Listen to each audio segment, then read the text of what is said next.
हम लोग बात करने जा रहे हैं ऑनरेबल सुप्रीम कोर्ट के अंदर नए सिरे से नए तरीके से पिटिशन आई, पीआईएल आई।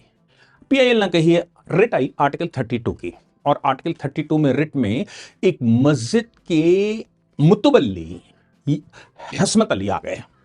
हस्मत अली ने ऑनरेबल सुप्रीम कोर्ट में आर्टिकल 32 डाला कि साहब ये जो उम्मीद पोर्टल या जो वक्फ का संशोधन किया गया है, इस संशोधन के बाद जो वक्फ के रूल्स बने हैं वो रूल ठीक नहीं है।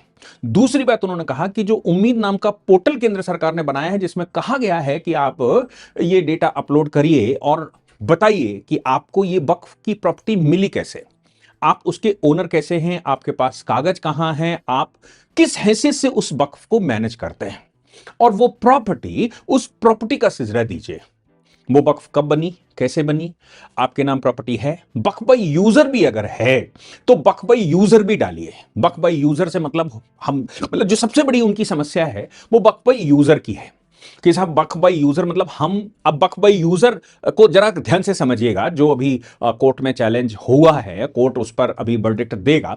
हालांकि सुप्रीम कोर्ट के पहले 3 जजेस की bench honourable justice B R. Gavai की अध्यक्षता में वो इंटरिम स्टे देने से मना कर चुकी है। फिर सुप्रीम कोर्ट आए थे कि साहब टाइम एक्सटेंड कर दिया जाए, तो भी उन्होंने कहा कि आप प्रॉपर अथॉरिटी के पास जाइए, मिनिस्ट्री ऑफ माइनॉरिटी जाइए, जो इसको मैनेज करता है उसके पास जाइए, उनसे टाइम एक्सटेंशन की पहले एप्लीकेशन लगाइए, फिर वो बात करेंगे। किरण रिजिजू साहब से लोग मिले भी थे, कुछ वार्ता भी हुई थी, ये भी कहा गया था कि नहीं वो टाइम बढ़ा रहे हैं, वो अलग अलग विषय है। लेकिन सुप्रीम कोर्ट ने खारिज कर दिया। तो और कहा कि भाई हर बात के लिए सुप्रीम कोर्ट बताओ, आप कंसर्न अथॉरिटी के पास जाइए जिसके पास वो विषय है, हमारे पास बहुत सारे काम करने के हैं। और ऑनरेबल जस्टिस सूर्यकांत जब से चीफ जस्टिस बने हैं तब से तो ये विषय मुझे लगता है कि और ज्यादा गंभीर होता चला जा रहा है, क्योंकि जिस प्रकार से उन्होंने कहा सुप्रीम कोर्ट का इस्तेमाल केवल तब होना चाहिए जब कोई विशेष ऐसी परिस्थिति है जिसमें हमको ही सुनना है। ऐसा लगता है कि वो पैन इंडिया चलेगा और मेरे बगैर उस पर काम नहीं चलेगा। आपकी जो वक्फे हैं वो स्टेट वक्फ बोर्ड का मामला है, और स्टेट वक्फ बोर्ड का अगर मामला है तो स्टेट के हाई कोर्ट में जाना चाहिए तुमको। अगर रिट लेकर जानी है तो हाई कोर्ट में लेकर जाना चाहिए, अदरवाइज तुम्हारे पास ट्रिब्यूनल। मतलब यही झटका उल्टा ऑनरेबल जस्टिस सूर्यकांत ने उनको दिया। आज समझिए, ऑनरेबल जस्टिस बागची और ऑनरेबल जस्टिस सूर्यकांत की अदालत ने उसको पहचान भी लिया।